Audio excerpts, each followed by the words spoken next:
Welcome to Leadership is Dead, the podcast that challenges traditional leadership thinking and explores what it really means to lead in a post-COVID world. Each week, we dive into fresh insights and strategies brought to you by leadership expert Dr. Neil McIntyre. Each week, our hosts Liam Williams and Ava Brown take you through thought-provoking discussions based on Dr. McIntyre's latest writings and ideas, which are designed to help you rethink what leadership can be. But before Liam and Ava dive in, let's hear directly from Dr. McIntyre himself as he shares a few words on today's topic. Get ready, because he's here to set the stage for what's coming up. Leadership can be defined as influencing others. Now, with that influence, we're hopeful that our influence will help others become a better version of themselves and will help them reach their true leadership potential. But on a very basic level, when we talk about our influence, each one of us is influencing someone every single day. Even whenever we don't even intend to influence other people, there's still going to be people that we influence. Now, the question comes down to whether we're influencing those individuals in a positive and productive manner, or are we influencing them in a detrimental and harmful manner? I don't think there's any set thing of staying normal, okay? I don't think you can influence anybody to stay the same and stay complacent.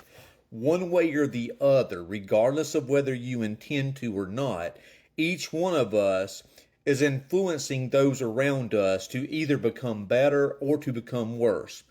You know, it's like trying to put things on a scale. You know, we've all seen the statue of Lady Justice and the scales of liberty.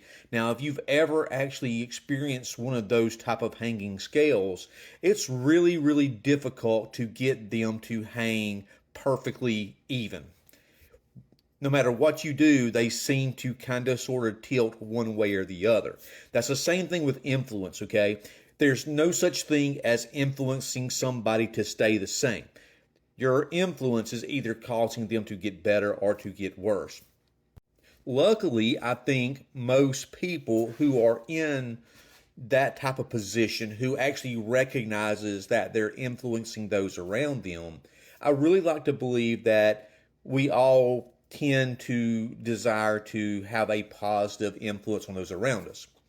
But you know, there's actually some people out there who do it with intentionality. They actually go and they're intentionally trying to build others up and to try to help them in their journey, whether it's their professional journey or whether it's their personal journey, whatever it may be, they're trying to help that person become better. But you know, there's one thing that I have realized in my years of developing people and developing leaders, and even in my study of leadership, is that you can't lead other people to become someone that you're not. You know, it's easy for us to tell people that you need to do things this way. And if you're ever experiencing this type of situation, this is how you're supposed to handle it. This is how you're supposed to resolve it. But in reality, words are very, very cheap. You know, we oftentimes say that actions speak louder than words. And that is definitely true when it comes to leadership and influencing others and building their leadership potential. That if you're going to be an effective leader, the best way to do that is to demonstrate what that leadership looks like. Now, there's some things that I believe that a lot of people mistake and get wrong when it comes down to trying to develop the leadership potential of those around them. Number one, I just mentioned a few moments ago that you can't lead somebody to become someone that you're not.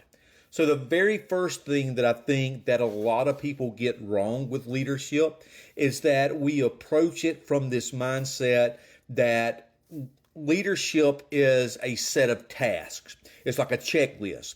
And that as long as you work down this checklist and you get to check the boxes off, then when you're completed, then you've reached it. You've become the leader.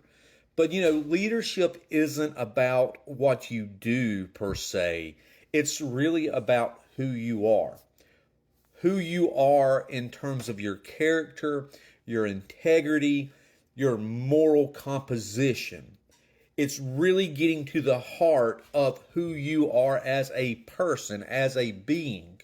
It's not really what you do. Now, with that being said, action is something that goes along with this notion of leadership, but the actions and the behaviors that you display isn't a prerequisite to become a leader. Instead, the actions and the behaviors that you display should be a result of who you are as a leader. So if you have the composition and the makeup and the integrity and the values of what a true leader is, then that should be more or less your moral compass that determines what you do on a day-to-day basis and how you go about pouring value into those that you come in contact with. And it also dictates how you actually influence those around you so that they can better themselves and truly reach their potential. So leadership isn't as much about action. I mean, action doesn't lead you to leadership, but becoming a leader will lead you to action, though. The second thing that a lot of people get wrong in our society is that it's too easy nowadays to criticize people or to tear them down and to cause friction between individuals and groups. True leaders know to not do that. True leaders have ways about them that will unite people in different groups and have them inspired and motivated to work towards a common goal and a common purpose.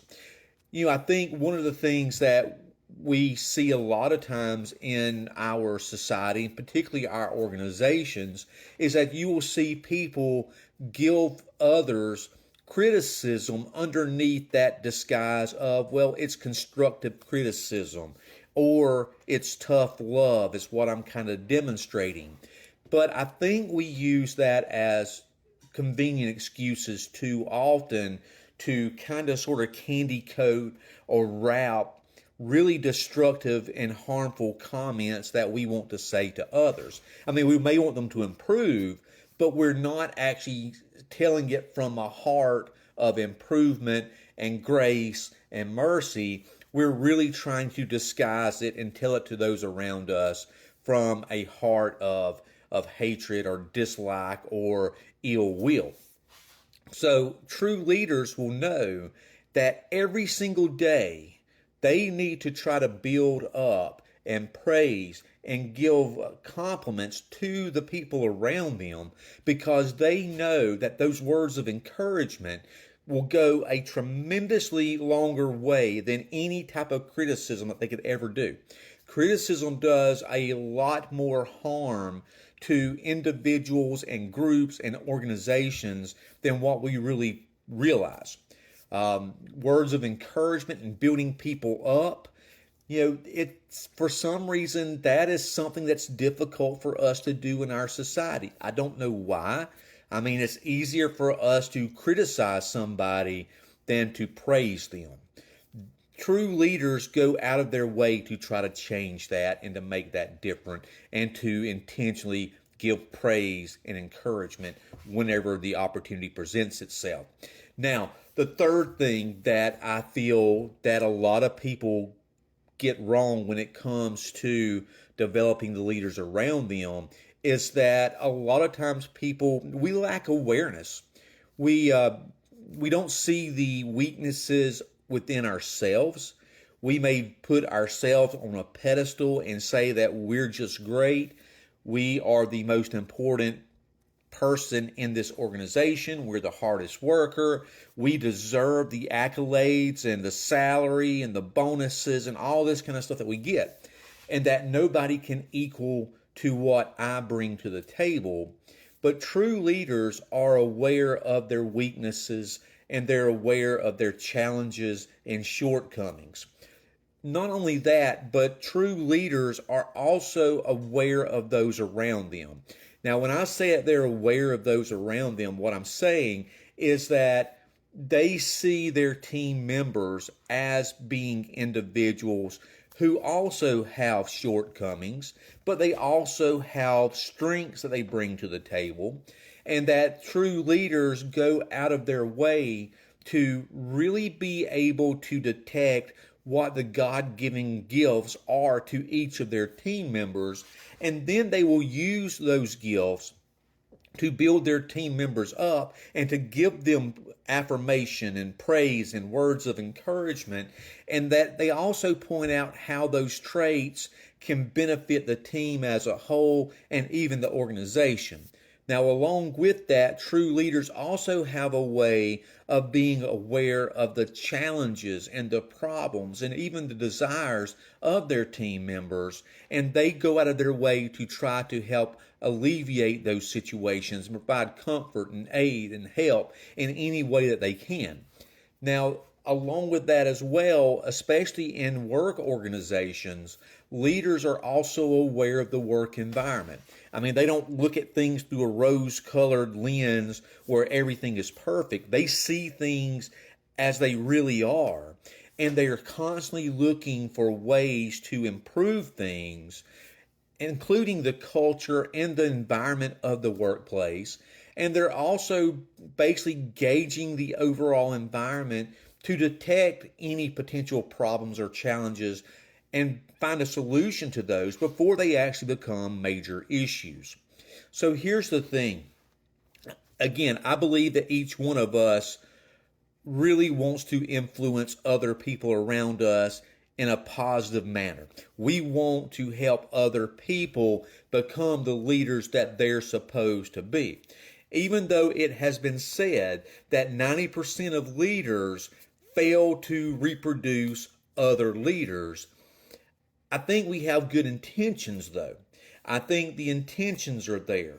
But in order to do that, we've got to work on ourselves, and we've got to understand that you cannot lead somebody to become the person that you're not willing to be yourself.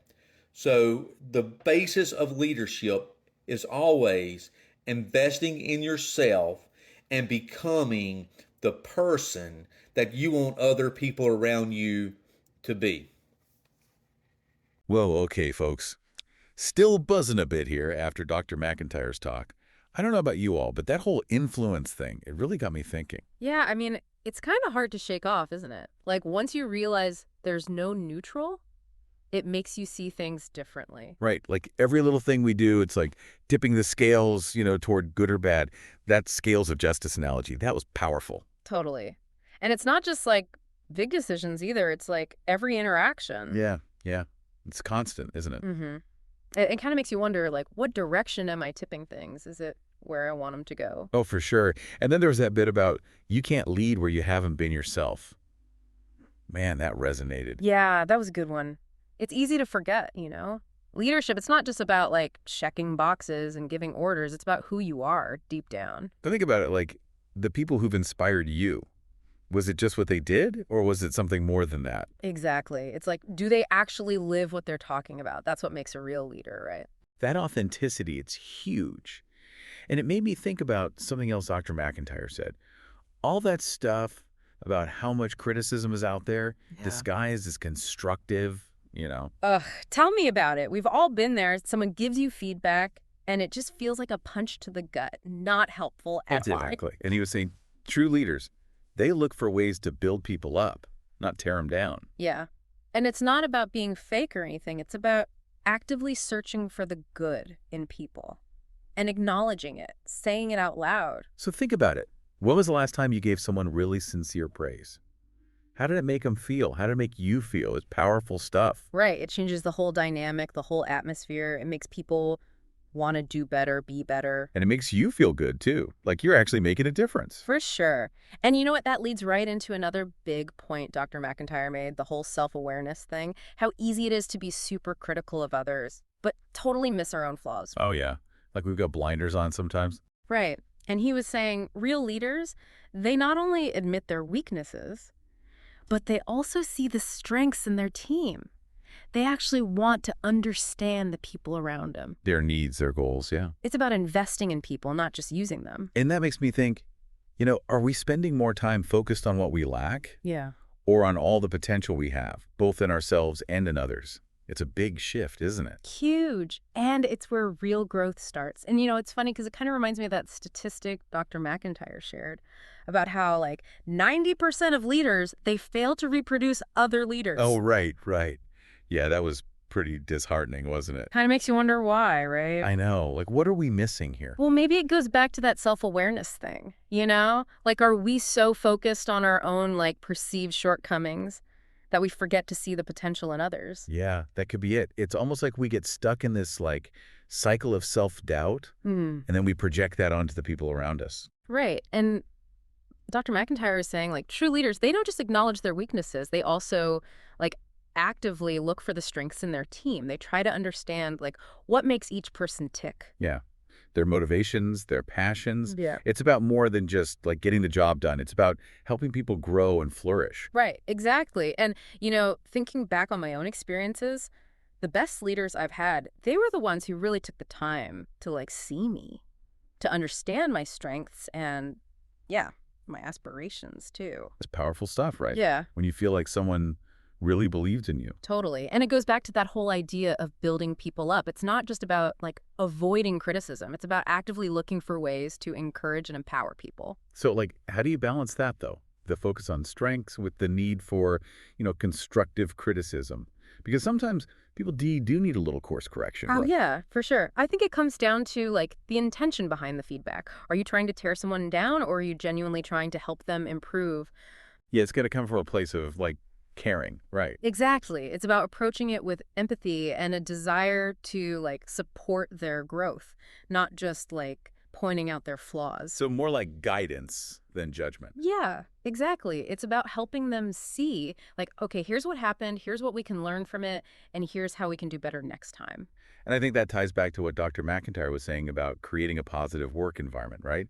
If people are constantly feeling judged or belittled, they're not going to be able to, do their best work. No way. They're going to be too scared to, take risks or share their ideas. Right. And creativity and innovation, they just, go out the window. Exactly. And then, productivity suffers too. It's a whole downward spiral. So what's the alternative? How do you create that, positive, supportive atmosphere? Well, I think it starts with the leader, setting the tone, modeling the behavior they want to see in others. So leading by example. Yeah. Because ultimately actions speak louder than words, right?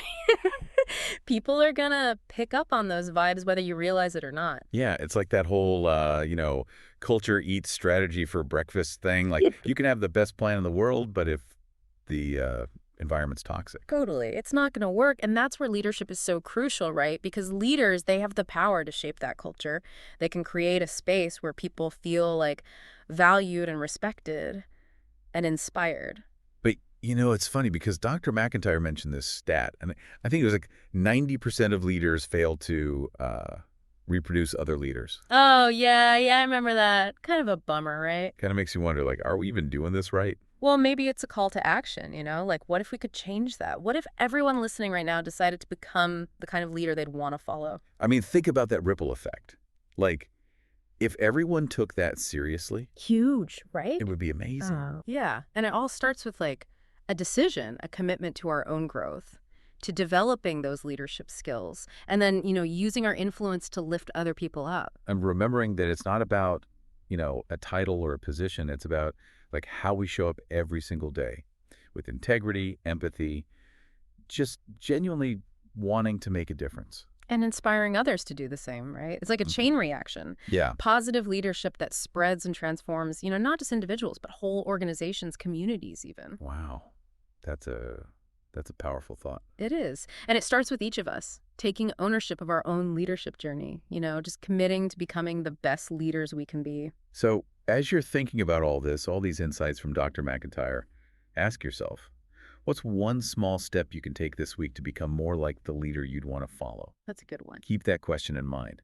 And hey, thanks for joining us for this deep dive. We'll be back next week with more insightful conversations, so stay tuned for that. Until then, keep learning, keep growing, and keep leading.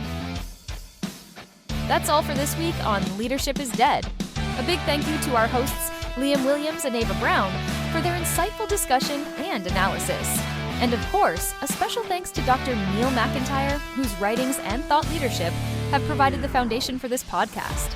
If you're looking for more information on leadership strategies for a post-COVID world, be sure to visit Dr. McIntyre's website at neilmcintyreconsulting.com.